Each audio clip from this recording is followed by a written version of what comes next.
السلام علیکم۔ آج 5 جولائی 2020 ہے اور آج کا 5 جولائی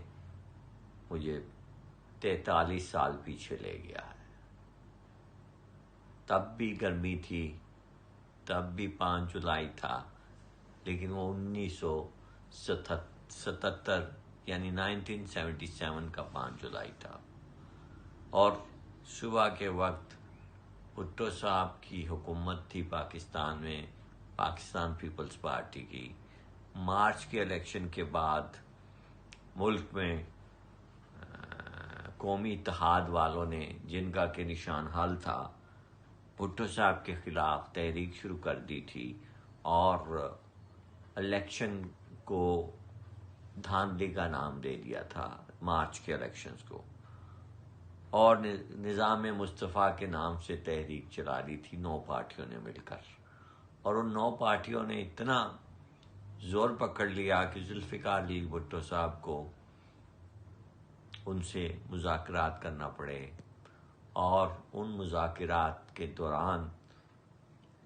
تقریباً 5 جولائی مجھے اچھی طرح یاد ہے، میں پاکستان ٹیلی ویژن پہ دیکھ رہا تھا۔ بھٹو صاحب تقریباً رات کے 1:30 بج چکے تھے، ان کی حجامت بڑی ہوئی تھی، پیچھے سے بال لمبے ہو چکے تھے، گرے سوٹ پہنا ہوا تھا، اور ان کے گرد ان کے مشیران بیٹھے ہوئے تھے، اور انہوں نے پریس کانفرنس کر رہے تھے۔ رات 1:15 کو 1:30 کا ٹائم تھا، مجھے اچھی طرح یاد ہے، اور یہ لائیو ان کی پریس کانفرنس تھی، اور انہوں نے کہا کہ ہمارا قومی اتحاد جماعت جو ہے نظام مصطفیٰ کا نعرہ لگانے والی، ہمارا ان کے ساتھ معاہدہ طے پا چکا ہے، ہم دوبارہ الیکشن کروائیں گے اور ملک میں جمہوری نظام چلتا رہے گا۔ یہ جب تقریر انہوں نے پریس کانفرنس ختم کی تو ہم لوگ بچے تھے، میں اس وقت تقریباً 16 برس کا تھا، تو جب صبح ہماری آنکھ کھلی تو ہمارے گھر میں اخبار جنگ آیا کرتا تھا، تو جب جنگ میرے گھر والوں والد صاحب نے جا کے دروازے سے اٹھا کے لائے تو وہ جنگ کا پورا حاشیہ چاروں طرف سے سیاہ تھا، اور ایک بڑی سی سرخی لگی ہوئی تھی کہ پاکستان میں مارشل لا لگا دیا گیا ہے اور جنرل ضیاء الحق چیف ایڈمنسٹریٹر مارشل لا بنا دیے گئے ہیں، اور بھٹو صاحب کو حفاظت کے لیے سہارا ریسٹ ہاؤس میں بند کر دیا گیا ہے۔ ان کی حفاظت کے لیے انہیں مری لے جایا گیا ہے، اور وہاں انہیں رکھا گیا، یہ نہیں کہا گیا کہ وہ انہیں گرفتار کیا گیا، ان کی حفاظت کے لیے انہیں وہاں چھوڑ دیا گیا ہے، اور باقی جو لیڈران ہیں ان کو مختلف جگہوں پر، سیاسی لیڈران ہیں ان کو رکھا گیا ہے۔ اور اس دن 5 اور 6 جولائی کی درمیانی رات کو یہ واقعہ پیش آیا، جس میں general Chishti, general Iqbal, general سوار خان، جنرل جہانداد خان، یہ وہ لوگ تھے جو کور کمانڈرز تھے، اور چیف مارشل ایڈمنسٹریٹر ضیاء الحق کے انڈر کام کر رہے تھے۔ اور بدقسمتی یہ ہوئی ہماری قوم کی کہ کیسنجر جب پاکستان آئے ہوئے تھے کچھ دن پہلے، تو وہ کہہ رہے تھے کہ امریکہ میں جب جمی کارٹر کی حکومت آئے گی تو پاکستان کو عبرت کا نشان بنا دیا جائے گا، اور یہ بات عبدالحفیظ پیرزادہ نے بھی کہی۔ اس بات کو انہوں نے مانا اپنی زندگی میں، اس چیز کو، کہ یہ لفظ میرے سامنے انہوں نے ادا کیے تھے۔ خیر، مختصر بات یہ کرنا چاہوں گا کہ پھر جنرل ضیاء الحق نے پہلی قوم سے تقریر کی، ٹیلی ویژن پر آئے یونیفارم میں، اور انہوں نے کہا کہ میں 90 دن کے اندر دوبارہ الیکشن کرواؤں گا اور پاکستان میں جمہوریت بحال ہو جائے گی۔ لوگوں نے کہا ٹھیک ہے، لیکن پھر کیا ہوا کہ ہمارے مفاد پرست لیڈروں نے، جن میں خاص طور پر اصغر خان شامل تھے، مولانا مفتی محمود شامل تھے، اور مولانا مفتی محمود کا جو کردار تھا سیاست میں وہی تھا جو کہ آج کے دور میں مولانا فضل الرحمان کا کردار ہے، اور پروفیسر عبدالغفور تھے، چودھری طفیل تھے جماعت اسلامی کے، اور نواب زادہ نصر اللہ خان تھے۔ یہ وہ بڑے لوگ تھے کہ جنہوں نے کہا کہ نہیں، ضیاء الحق کو کہ آپ ذوالفقار علی بھٹو کا احتساب کریں، اور اس احتساب میں کے بہانے نواب محمد احمد خان جو تھے،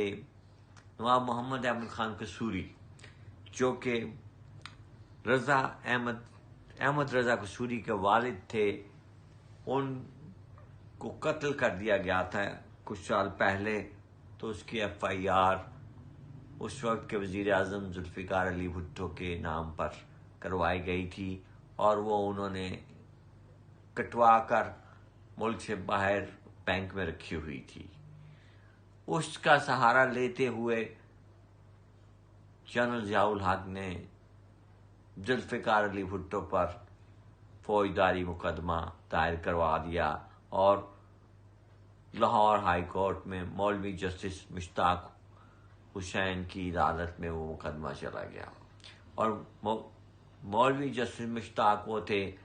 جنہیں ذوالفقار علی بھٹو اور ذوالفقار علی بھٹو کو وہ پسند نہیں تھے، اور پھر اس مقدمے میں ہائی کورٹ نے ذوالفقار علی بھٹو کو سزائے موت کا حکم سنا دیا۔ پھر ذوالفقار علی بھٹو کے وکیلوں نے، جو کہ یحییٰ بختیار تھے اس وقت، اور ایک وکیل تھے میمن صاحب، میں ان کا نام بھول رہا ہوں، وہ اس مقدمے کے دوران فوت ہو گئے تھے، تو یحییٰ بختیار نے پھر وہ سپریم کورٹ میں آ گئے، اور سپریم کورٹ میں پھر یہ مقدمہ چلا، اور اس میں بھی بہت سے ایک آدھ جج چینج ہوا، لیکن آخر میں وائنڈ اپ کرنے جا رہا ہوں کہ ذوالفقار علی بھٹو کو اس مقدمے میں سزائے موت دے دی گئی، اور فیصلہ 3 ججوں نے انہیں بری کیا، 7 میں سے 4 ججوں نے انہیں سزائے موت دی، اور ان 4 ججوں میں سے جو جج تھے جن کا فیصلہ حتمی فیصلہ ہوا وہ تھے چیف جسٹس پاکستان جسٹس انوار الحق۔ اگر وہ بھٹو کے حق میں لکھ دیتے تو ان کو سزائے موت نہیں ہونی تھی، مگر انہوں نے حکومت کے پریشر میں آتے ہوئے بھٹو صاحب کے لیے اپنے قلم سے سزائے موت کا فیصلہ قائم رکھا، اور پھر 4 اپریل 1979 کو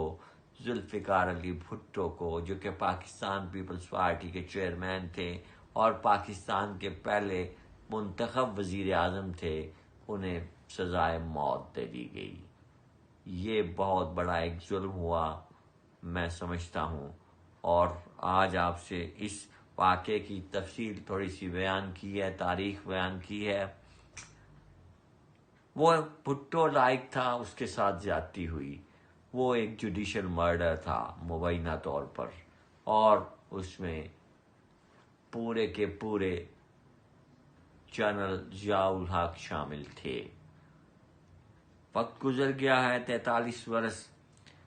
بہت چینج ہو گیا ہے وقت۔ اب میں آپ سے اتنی ہی گزارش کروں گا کہ اللہ پاک بھٹو صاحب کو کے درجات بلند کرے اور انہیں مغفرت عطا فرمائے، لیکن مجھے یقین ہے کہ بھٹو صاحب کو سزائے موت جو دی گئی وہ غلط کیس میں دی گئی، ان کی